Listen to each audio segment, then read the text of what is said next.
Hey guys, welcome back. It's Chala from PS I Love You. Thank you for joining me on my channel. Today we're going to be making this awesome window pop-up card with the Mermaid for You stamp set from Lawn Fawn. And this is a really great set. I like how it actually interacts with a couple of their other older sets, Fantastic Friends and Your Sublime. I like that you can mix and match. And how we're going to start off today is I have this card stock here and it's going to be cut to 6 1/4 by 5.5 inches. And you're going to cut two pieces of those. You'll need a front and a back for this. And I'm going to pull out my little score buddy here and we're going to score each side of this piece. So I've got the long side of the cardstock there, the 6 1/4, and I'm going to score it at 1/2 inch on this left hand side, and then I'm going to score it at the 1 inch mark as well.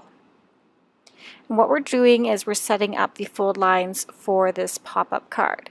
So let's flip this 180 degrees. We're going to do the same thing on the other side. It'll be scored at a 1/2 inch. And then again at the 1 inch mark. So you're going to do this for both of your pieces, the front and the back part of your card. So again, we'll lay this on the score buddy and we're going to score it at the 1/2 inch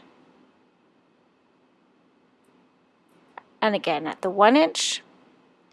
Turn your piece 180 degrees.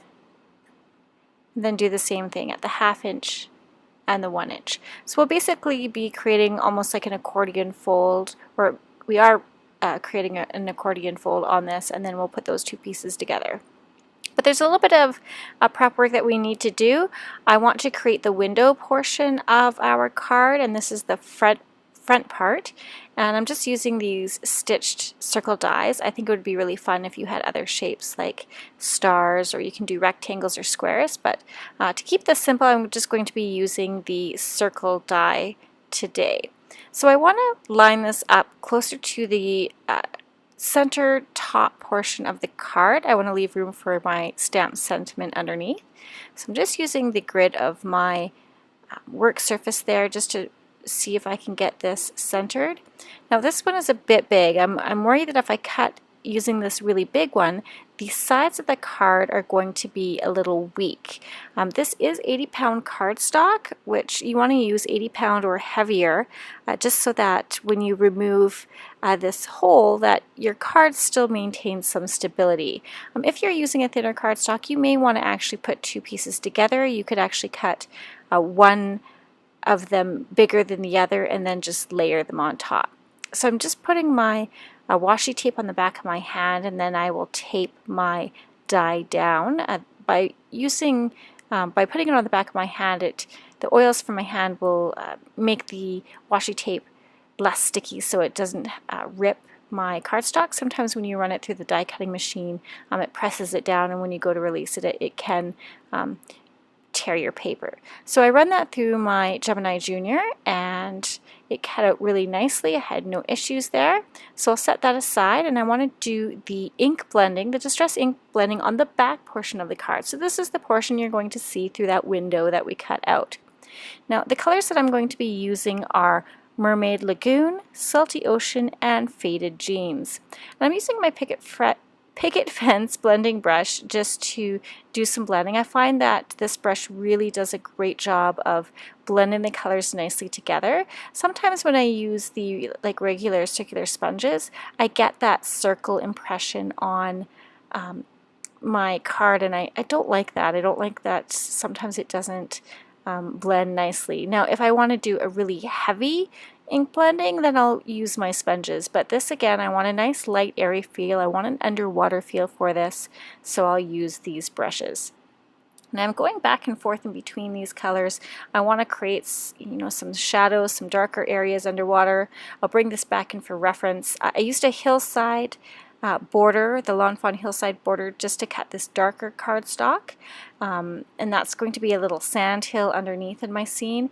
And I just want to lay it there so that I can get an idea of where I want to lay those darker colors to create the shadows that that little sand hill under the water would create.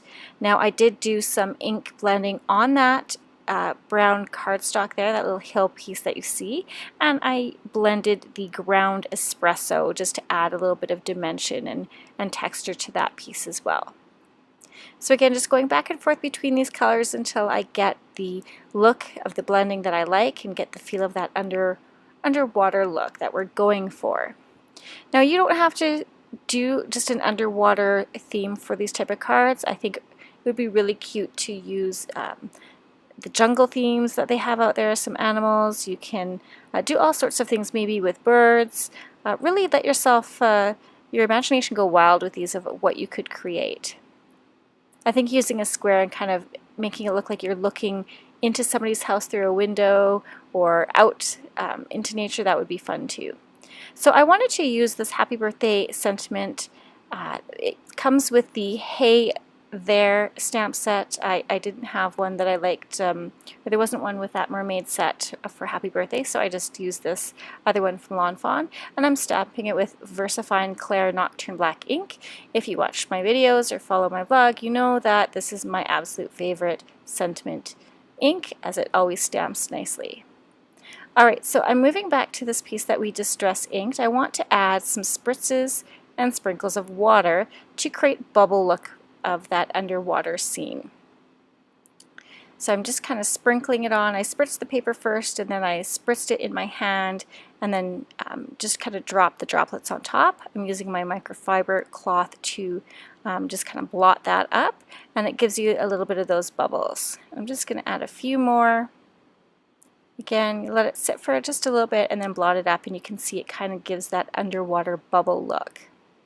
Alright, so we have our two pieces, and now it's time to go ahead and fold this accordion style. So if you're doing the front first, you're going to fold the innermost score line back, and then fold the second one back out again. It's kind of hard to explain with words, but you can see it there in the video of how I'm doing that. And we're going to do the opposite with the back piece. So we're going to fold the innermost score line in, and just use my bone folder there to give a nice good crease, and then you're going to fold on the second score line back out.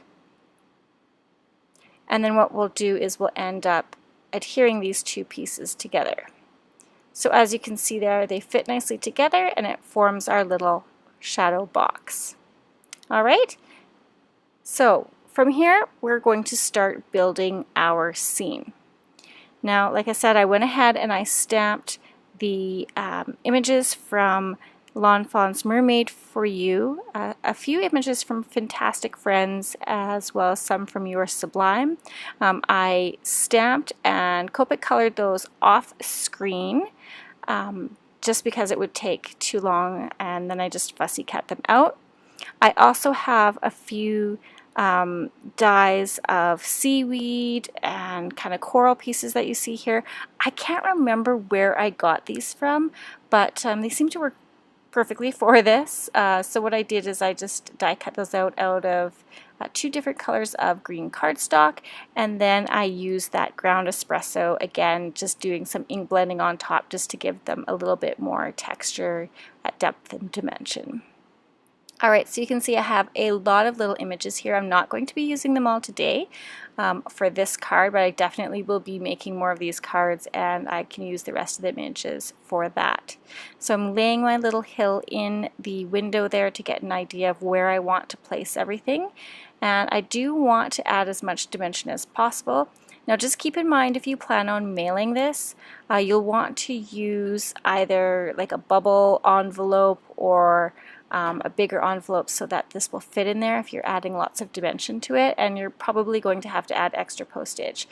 This is actually going to go into a package that's going to my niece, so I don't have to worry about that. So I'm using my little foam squares here, and I'm going to pop up the little sand hill with this. Again, it'll give more dimension to our scene, and you'll see that once we move along here. I go a little bit crazy with the foam squares. I really like to make sure that it's not going anywhere and it's not going to be sagging anywhere. And I didn't put any on the top because I want to tuck some of my elements behind there. And if I did put the little squares there, that wouldn't work very well. All right, making sure I get the placement right. Then I'll just stick that down, and I think that looks good. So I'll press it down. And then now I'm going to layer up the seaweed, and I like how this one looks. I'm going to adhere that to the top of the card. Got my little mermaid there. I think I'm going to, I decided I wanted to suspend her. I know that the little treasure chest will look nice behind the lower portion of that sandhill, so I'm going to tuck that there. And here is this acetate strip that I just trimmed down, and I'm going to adhere my little mermaid onto it so that it looks like she's floating in the water. So I want to use a nice strong adhesive for that, and this is the strongest adhesive tape out there. It's the Be Creative score tape. It's my absolute favorite. It never seems to let me down. Sometimes it's almost too sticky. If you make a mistake and have to rip it apart, it will kind of ruin your project. So just be careful. All right, so I adhere my little mermaid down, and then I can actually just tuck her in between those two pieces, and she'll be suspended in the air there, and it looks like she's floating. So again, just laying out some of these little images and figuring out what I want to be included in the scene and where I'm going to place it. And there's so many images to choose from that I had a hard time choosing. I almost felt like I didn't want to leave anybody out, and so yeah, I'll definitely be making more cards. Right, so from here, my big old head in the way, I'm going to be adhering these with the Tombow Mono Multi Glue. That's one of my favorite liquid adhesives. What I like about that adhesive is it has a little wiggle room for you. It doesn't glue down as quickly as the score tape would, and it allows you just to kind of have some time to move the images around if you don't get them exactly where you want them right away. So as you can see, I'm just laying these images out, and then we'll go ahead and get them glued down. And I'll jump ahead here. You can see I'm just gluing down some of the last images. I highly recommend when you're using small pieces like this to use some reverse tweezers. They really do come in handy when you're placing small, delicate pieces down. So the scene is coming together nicely, and I have my mermaid here that I need to get secured yet, and I'll show you how I do that. Getting her in the general area. And then I'm going to be using the score tape, and I'll run the score tape along that flap edge of the card. I'm just going to glue down this one last little shell.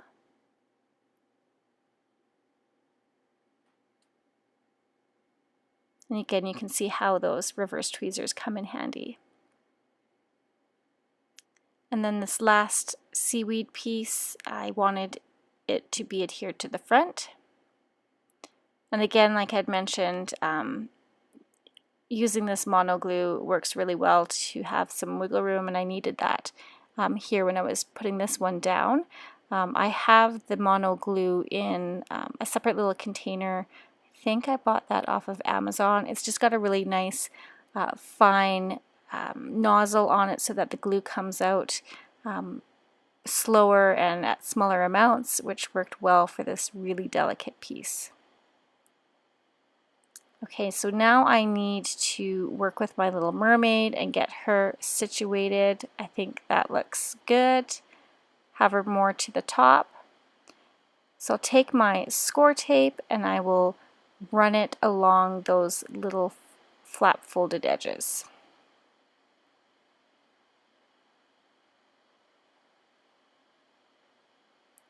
And one trick I would recommend, I didn't really do it this time, but when you're trying to adhere two pieces together with score tape, I recommend not pulling off all of the release paper at once. I would pull it kind of halfway down and then fold it kind of at a right angle, so that way you can put the two pieces together and then just pull that release paper out so that it doesn't, that you can get everything lined up and it doesn't adhere wonky. You can see that in some of my other videos. I'll try and have a video linked at the end there where you can see that, but it makes it just a little bit easier. And you'll see, I think I bring that release paper back, but I needed to adhere that acetate down first. Then I line my edges up, and then you'll see I will pull the release paper out now, and then I don't have to worry about it not adhering crooked on there. That's always the worst. Last thing you want to do is get this far into your project and then have to like rip it apart and ruin your piece. So this just kind of saves that. Making sure it's all nice and lined up. And oh, I didn't show how I pulled the release paper out, but you can kind of, I think I'll do it here. I kind of fold it up. If I can get it to adhere down properly, fold it up, and I give it a little fold, and then I'll fold this piece down, give it a little fold, and then I can line up the edges nicely. Make sure they are straight and at the bottom, and then I can simply just pull that release paper out and it adheres down nicely. I don't have to worry about it. So there you go. And then I'll just go ahead and reinforce those folds on my card. I need to cut that acetate on the left hand side off now that it's all secured. And I'll do that with my cutter bee scissors. Just trim off a little straggle there. And there, that pretty much finishes our card. I've got all my little elements in there glued on. I do add one more seaweed piece on the left hand side, as well as I do add a couple images on the front of the card, but that really is it. It's a really simple card. I did channel my inner Jennifer McGuire today for this one. That's where I got the idea from, was her channel, and definitely check her out. I'm sure you have already, but she's just got some great ideas, and I love just kind of taking inspiration from her and trying to create my own take on the cards that she creates. So I'm just going to adhere this sweet little narwhal down.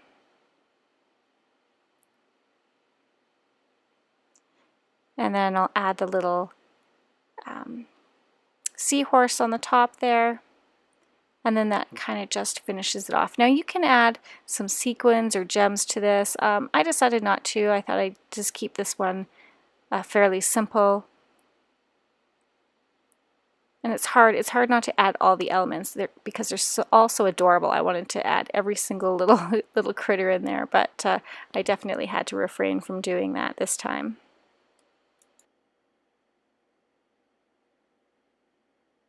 Alright, I got that last little critter on there. And if you pull it on the sides, you can actually see the little mermaid kind of move. It's kind of neat how that works. I really like that look. So cute. Alright, so I'm going to show you one more time the image up close. I added that little bit extra seaweed there on the left behind the narwhal, and just look at the depth and dimension. I love how cool this looks. And again, there's so many different stamp sets that you can use to create these little scenes. I feel like I could just stare at it and get lost. If you like, you could add a piece of acetate on the front as well.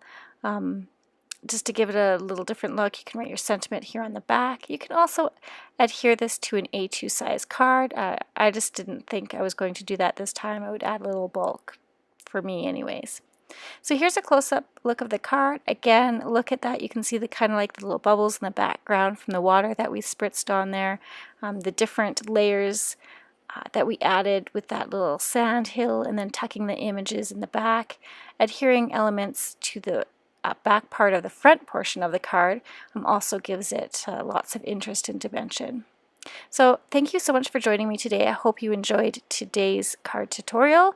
If you haven't already, please hit that subscribe and like button so that you don't miss anything. And remember to head on over to the Scrap and Stamp blog to check out more items that they have on sale today. All right, guys, thanks so much and take care.